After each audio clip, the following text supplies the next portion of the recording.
நிறைய பேருக்கு ஸ்கிரிப்ட் பண்ண ஏமாத்துனாங்க, ஸ்கிரிப்டுகளையே திருடினாங்க. இங்கே வந்து நான் முக்கியமாக தேங்க்ஸ் சொல்லணும்னா என்னோட மியூசிஷியன் ஃப்ரெண்ட்ஸ். இந்த பக்கம் படைப்பாளி காடையை உடச்சு போட்டுட்டு தான் நான் பெங்களூர் பக்கம் போனேன். தேவி சூப்பராக பண்ணியிருக்காங்க.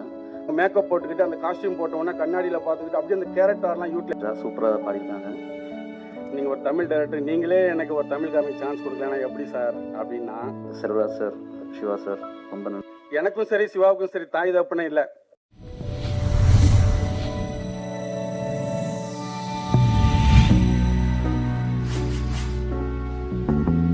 ஐயா கே ராஜன் அவர்களுக்கும் சகோதரர் பேரரசர் அவர்களுக்கும் மற்றும் வந்திருக்கும் அனைத்து நண்பர்களுக்கும் ஊடக தோழர்களுக்கும் மிகவும் பணிவு கலந்த நன்றியையும் தயவுகளையும் கூறிக்கொண்டு எனது இந்த சிற்றுரையை தொடங்குகிறேன்.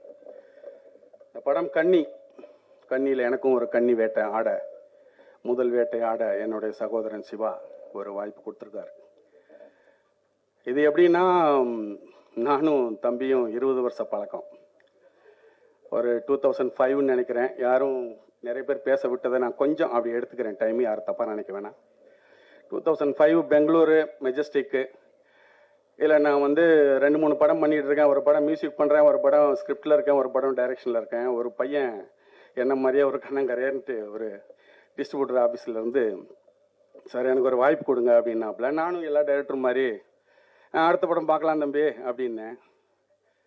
அப்போ அவர் சொன்னார், நீங்கள் சொல்லிட்டு இப்படி இறங்கிட்டு இருக்கேன் ஸ்டெப்பில், அவர் சொன்ன ஒரே வார்த்தை, நீங்கள் ஒரு தமிழ் டைரக்டர், நீங்களே எனக்கு ஒரு தமிழ்காரனுக்கு சான்ஸ் கொடுக்கலன்னா எப்படி சார் அப்படின்னா, அங்கேயே விழுந்துட்டேன் நான். வாடான்னு கூட கூட்டியும் போயிட்டேன் அவரை.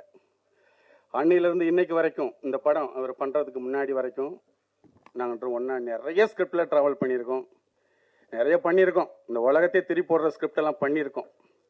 ஆனால் எங்களுக்கு விலாசம் கிடைக்கல, அட்ரஸ் கிடைக்கல, சரியான தயாரிப்பாளர் கிடைக்கல. ராஜனையா அடிக்கடி சொல்கிற மாதிரி நிறைய அவருடைய இதை பார்க்கும்போதெல்லாம் தயாரிப்பாளர் தான். நான்லாம் கடவுளோட போட்டோ பார்க்கும்போது கடவுளெல்லாம் நான் பார்க்கவே இல்லை, தயாரிப்பாளர் தான் என் கடவுள்னு பார்த்தேன் நான். 1987 நான் கோடம்பாக்கம் சினிமாக்காரன் இல்லை, பாண்டி பஜார் சினிமாக்காரன்.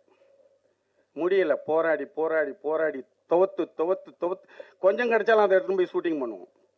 ஒரு படம் பண்ணுவேன், அதுலேருந்து 10-20 லட்சம் வரும், அதை போய் எடுத்து கூட ஷூட்டிங் பண்ணுவேன். என்ன நான் அப்படி தான் தயார் பண்ணிக்கிட்டேன். இங்கே நிறைய டைரக்டர்களுக்கு ஒர்க் பண்ணியிருக்கேன், ஆனால் யாரையுமே எனக்கு குருநாதர்னு சொல்கிறது இல்லை. எனக்கு என் குருநாதர்னா ஒரு ஜப்பானுடைய கேமராமேன், ஒரு லித்தோன், அவர் தான் என்னுடைய குருநாதர். அவர் தான் எனக்கு உப்மா கம்பெனிக்கும் ஹாலிவுட் கம்பெனிக்கு இருக்கிற டிஸ்டன்ஸையும் காமிச்சவர் அவர் தான். ஆனால் அதெல்லாம் காட்டக்கூடிய ஒரு அவகாசம் எங்களுக்கு கிடைக்கல. போராடி இருக்கோம். நான் கூப்பிடுவேன், தம்பி இங்கே வாப்பா ஒரு நிமிஷம் அப்படிம்பேன். வந்தால் 2 பேருமே இந்த யாருக்கோ கதை சொல்ல போகிறேன், சிவானா கதை சொல்ல போகிறேன், சுதீப் சார் கதை சொல்ல போகிறேன் வா அப்படின்னு சொல்லிட்டு டிஸ்கஸ் பண்ணும்போது நாங்கள் பேசிக்கிடுவோம். அதே மாதிரி ஒரு நாள் கூப்பிட்டாரு, நானும் வந்தேன். சொல்லுப்பா அப்படின்னேன். சார் இந்த ஸ்கிரிப்டை படிங்க அப்படின்னாப்புல. சரி படித்தேன் நல்லா இருக்குப்பா, நல்லா பண்ணியிருக்க அப்படின்னேன். அப்போ அந்த இதில் ஒரு மச்சலகன் ஒரு கேரக்டர் இருக்குது, அது நீங்கள் பண்ணால் நல்லா இருக்கும் அப்படின்னு சொன்னாப்புல. நான் சொன்னேன், சிவா யோசிச்சுக்க, நீ ஃபஸ்ட்டு பிரயத்தனம், முதல் முயற்சி எடுக்கிற நீ. இதில் ஒரு நல்ல ஒரு இப்பெல்லாம் அப்படி தானே இருக்குது, படைப்பாளிகளுக்கு எங்கே மரியாதை இருக்குது. அதனால் ஒரு நல்ல ஒரு பேர் இருக்கிறது, ஒரு வியாபாரத்துக்கு தகுந்த மாதிரி யாரையாவது போட்டு எடுக்கக்கூடாதா சிவா? நாளைக்கு உங்கள் ப்ரொடியூசராக இருக்கட்டும், மற்றவங்களா இருக்கட்டும், இந்த ராம்பரதன் அடித்ததுனால தான் அந்த படம் போச்சுன்னு எவனா சொல்லிட போகிறாங்க, அதனால கொஞ்சம் பார்த்துக்கப்பா அப்படின்னு. இல்லை சார் நீங்கள் பண்ணுங்க, நான் பார்த்துக்கிறேன்னாப்புல. ஏன்னா எங்களுடைய அனுபவம் என்னென்னா, எல்லா நடிகரோடைய பெரிய நடிகர்னா என்னை பொறுத்த வரைக்கும், என்னை போன்ற இயக்குநர்கள் அத்தனை பேரும். ஏன்னா சொல்லுவாங்க, கொஞ்சம் திமிரா இருக்குன்னு நினச்சா கூட எனக்கு தப்பு ஒன்றும் இல்லை. நாங்கள்லாம் ஸ்கிரிப்டை சொல்லும் போதே அத்தனை கேரக்டராக மாறி மாறி மாறி மாறி சொல்லிக்கிட்டு இருப்போம். ஒருத்தன்ட்ட 3 மணி நேரம் 3.5 மணி நேரம் மியூசிக்கோட சொல்லிக்கிட்டு இருப்போம். நாங்கள் மேக்கப் போட்டுக்கிட்டு அந்த காஸ்டியூம் போட்டோன்னா கண்ணாடியில் பார்த்துக்கிட்டு அப்படியே அந்த கேரக்டர்லாம் யூட்டிலைஸ்லாம் ஆகிறதில்ல. அவன் தான் டைரக்டர். அப்படி தான் நாங்கள் இன்றைக்கி வரைக்கும் வந்திருக்கோம், பண்ணியிருக்கோம். அந்த ஒரு அனுபவம் விட்டால் எனக்கெல்லாம் வேறு எதுவுமே கிடையாது. இது தம்பி இந்த வாய்ப்பை கொடுத்தாரு. தெரியல, சினிமாவே மறந்துட்டு காசி பக்கம் போக ஆரம்பிச்சிட்டேன். வேணாம்டா சினிமானா எங்கள் அம்மான்னு வாழ்ந்தவன். எங்கள் அம்மாட்ட சொல்லியிருக்கேன் நான், அம்மா நீ என்னுடைய 2வது அம்மா, சினிமா தான்மா என் முதல் அம்மா. அப்படிப்பட்டவங்க வாழ்க்கையில் நாங்கள் ரொம்ப நேர்மையாகவும் உண்மையாகவும் வேறு மாதிரி ஒரு கமர்ஷியல் விஷயங்களை வைக்காத ஒரு ராவா அப்படி வரணும். ஏன்னா நம்ம ராம்நாடுக்காரங்க ஒரு மாதிரி புரட்சியில் வறட்சியில் வளைஞ்ச புரட்சிக்காரங்க. அதனால நம்மளுடைய பிஹேவியர் கூட அப்படி தான் இருக்கும். அப்படி கிளம்புன நம்மளை வந்து நமக்கு சரியான ஒரு ஓப்பனிங் கிடைக்கல, நல்ல தயாரிப்பாளர் கிடைக்கல, அதான் உண்மை. எடுத்தா கூட வெளியில் விட முடியல. இப்படிப்பட்ட சூழ்நிலையில தான் 2001 தான் இந்த பக்கம் படைப்பாளி காடையை உடச்சி போட்டுட்டு தான் நான் பெங்களூர் பக்கம் போனேன்.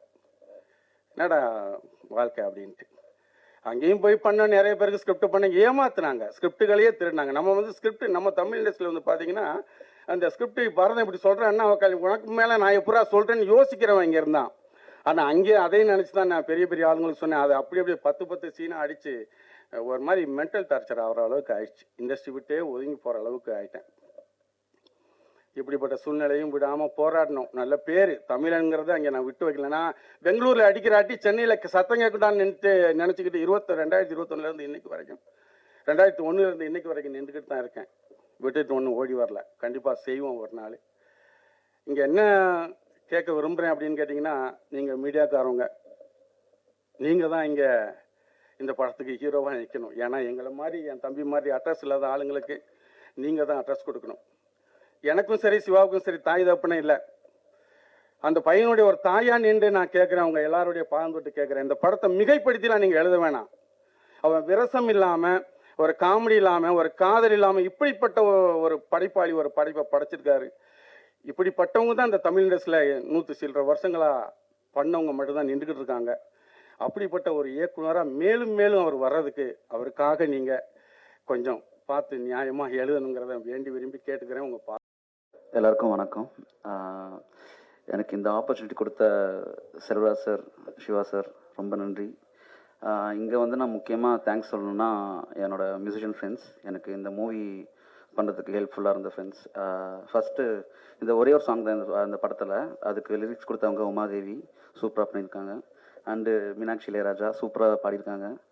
அண்டு என்னோடய மியூசிஷியன் ஃப்ரெண்ட்ஸ் வந்து ஆகாஷ் வயலினிஸ்ட், ஸ்ரீகாந்த் ஃப்ளோட்டிஸ்ட், அப்புறம் மிக்ஸ் மாஸ்டர் பண்ண ரோஷன், இவங்களுக்கெல்லாம் நன்றி. அவ்வளோதான். Thank you so much.